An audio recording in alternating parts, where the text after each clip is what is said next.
সম্পর্ক সমস্যার সমাধান করতে আসেন। 5ই আগস্টের এই আন্দোলনের পর থেকে বিভিন্ন পর্যায়ে বাংলাদেশকে আবার অস্থিতিশীল করার জন্য পায়তারা করছে।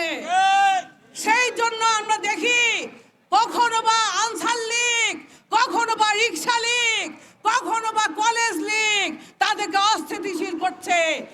একটাই কারণ, বাংলাদেশ জাতীয়তাবাদী দলের সঙ্গে প্রতিটা ছাত্র জনতা একাত্মতা বোধ করে 5ই আগস্ট বাংলাদেশকে যেভাবে স্বাধীন করেছিল, যেভাবে আগামী বিগত 15 বছর ধরে স্বৈরাচারী শেখ হাসিনা পালিয়েছিল, বাংলাদেশের স্বাধীনতা কোনো পৃথিবীর ইতিহাসে এরকম নাই।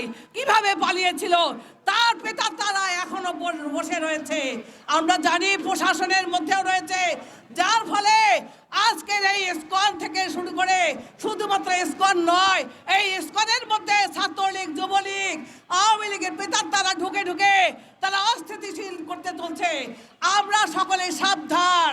ছাত্র জনতারা ইতিমধ্যে 2 দিন ধরে মিটিং করে বলেছে, যদি কোথাও কোনো অস্থিতিশীল হয় আবারও আমরা ছাত্র জনতা বাংলাদেশের মাটিতে নামবো, প্রতিবাদ জানাবো।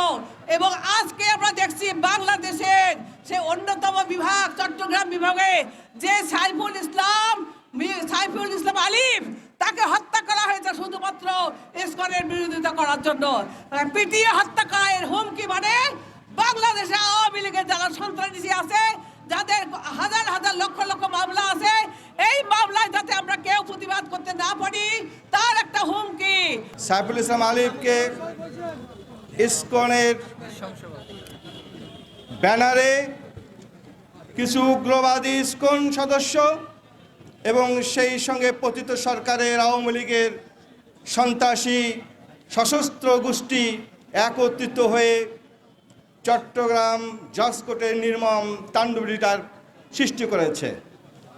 সেই জজকোর্ট প্রাঙ্গণের বিশৃঙ্খলা থেকে শুরু করে মসজিদ ভাঙচুর, এমনকি আমাদের আইনজীবী, কালো কোট ধরে আইনজীবীকে সাইফুল ইসলাম আলিফকে নির্মমভাবে হত্যা করেছে।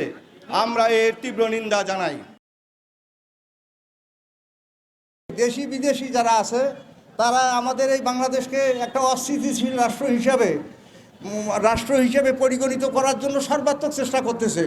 তারই অংশ আপনারা দেখবেন, কিছুদিন আগে বিজেপির ব্যানারে কিছু সন্ত্রাসী লোকজন তারা মানে সেক্রেটারিয়েটে ঢোকার চেষ্টা করেছিল।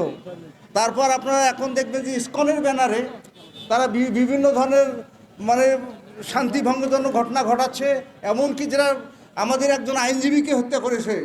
তা তারা চায় এই রাষ্ট্রটাকে অস্থিতিশীল করার জন্য। তা আমার মনে হয় ছাত্র জনতা, আমাদের সাধারণ পাবলিক যদি এক থাকি, তা আমাদের কোনো প্রকার ক্ষতি কেউ মানে বিদেশি পূর্বরাও করতে পারবে না। তাদের যারা এখানে তাদের দোসর, তারাও আমাদের কোনো ক্ষতি করতে পারবে না।